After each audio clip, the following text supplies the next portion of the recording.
Hello guys, welcome back to the channel, welcome back to the garage. So tonight we are still deconstructing the race truck. So we're taking more stuff off this thing, basically getting it down to a naked cab and a frame.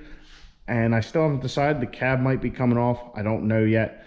But let me run you guys through what we've done thus far. Basically, we've taken the entire front end apart, pulled the engine, pulled the trans, pulled the transfer case, pulled all the factory wiring out of the truck up here. There is still a couple in the back for the taillights I forgot about, which we will be getting to here shortly, but pulled the fuse panel, pulled the battery box, basically just made this thing an almost naked canvas. We have some steering stuff left, our brake booster and master cylinder, and yeah, we are about done in here. We definitely got to pull this heat shielding out. We're not going to need that anymore. But tonight we're going to be moving and getting the rest of the wires and lines out of the truck. As far as the interior goes, pretty much the same thing. It was pretty well gutted to begin with, but pulled the seat out, pulled the half dash out, started pulling all the wires out. All the factory wires are out of the cab. The only thing left is our anteater, which goes through the floor in a little grommet I made. So we'll be pulling that out. And basically this thing will be like a steering column by the time we're done with it inside, because we will be pulling the emergency brake setup.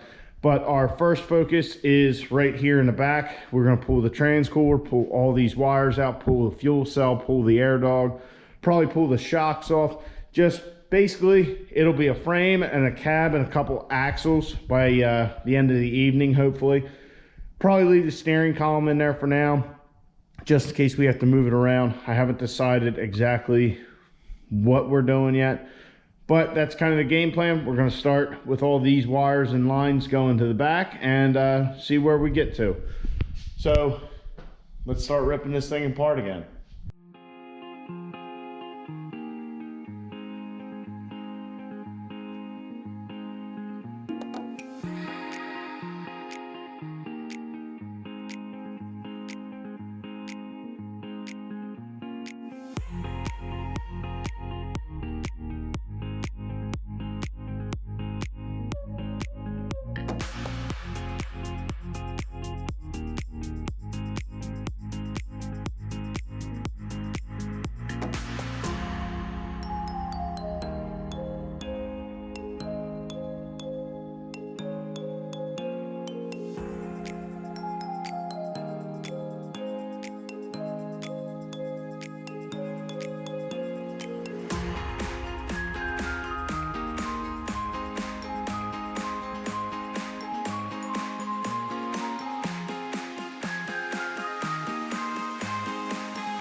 As you guys can see, it's looking pretty bare back here.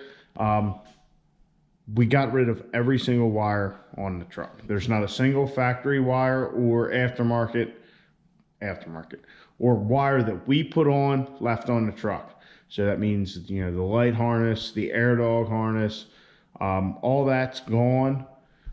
Our anteater, all the factory wires in here, our blow-off valve controller, all that's gone. And of course, like we did the other night, everything under the hood is completely gone wire-wise. This harness was still kind of hidden in the truck. This is for the rear lights and all that.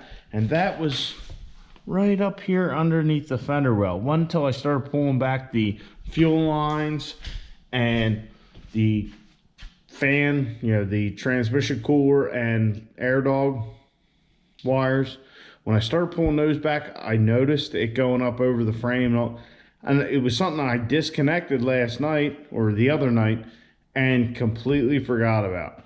So got all those taken care of. Really, under here we have to pull this heat deadener or sound deadener or whatever. We have to pull that off. I need to look into cutting the cowl off. I know guys do that. They cut the cowl down so you're just down to the factory firewall. You don't have this whole mess here for the wipers. So I have to look into exactly how to go about that. I don't honestly know anything about it. If you know something about it, comment down below. Also, I have to look into our brake setup. I don't know how this will work.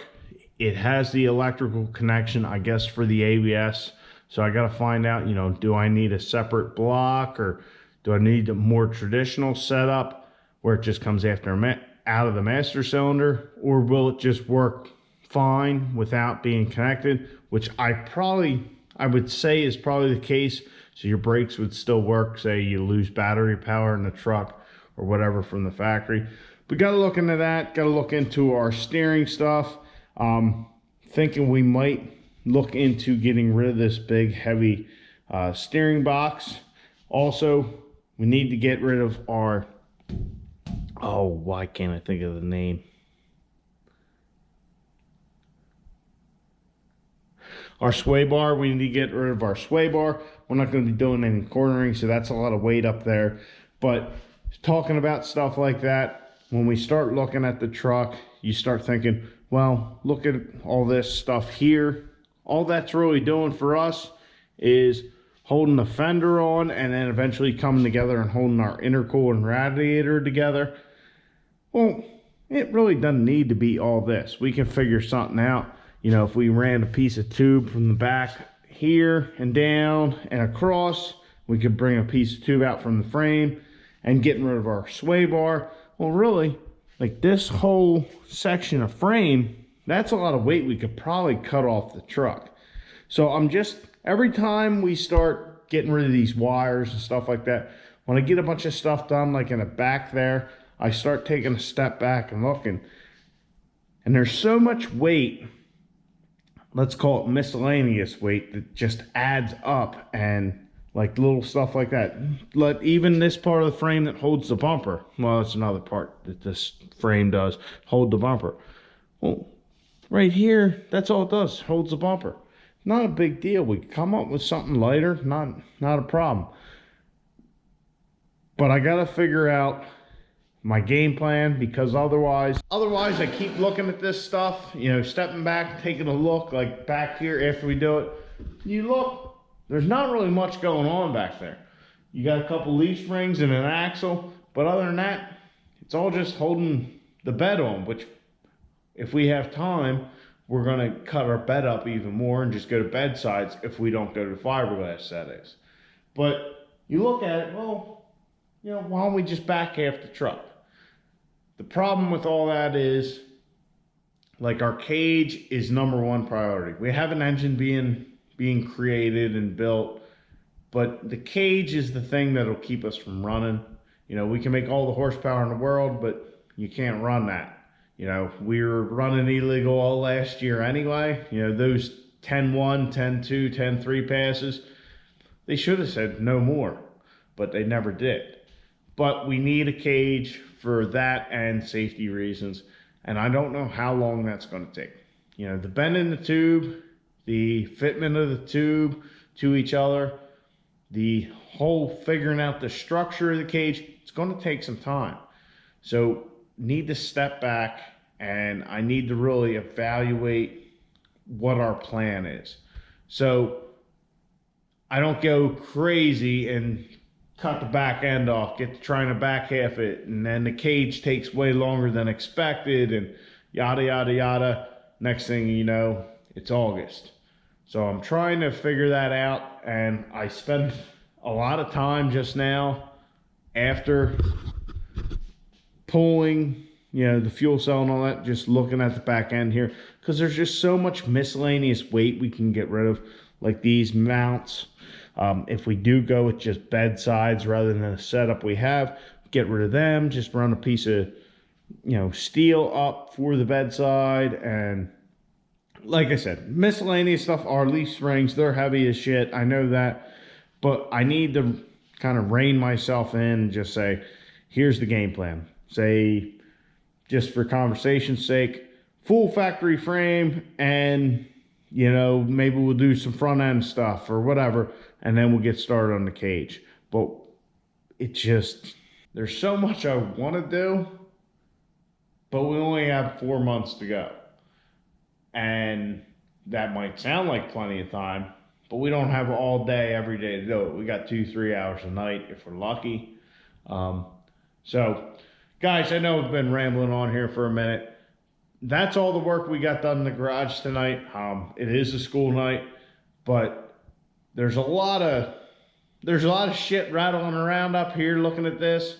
And I mean, my break time and lunchtime at work usually are consumed with looking at pictures of what other people have done and, you know, trying to figure out exactly what to do and what our game plan is. So rather than ramble on anymore, because I can keep going because I still got other ideas kind of popping up, I'm going to call it there. Say thanks for watching. Please subscribe to this channel. Like the video. I'll catch you guys on the next one. Get out in your garage. Get the wrench on your truck.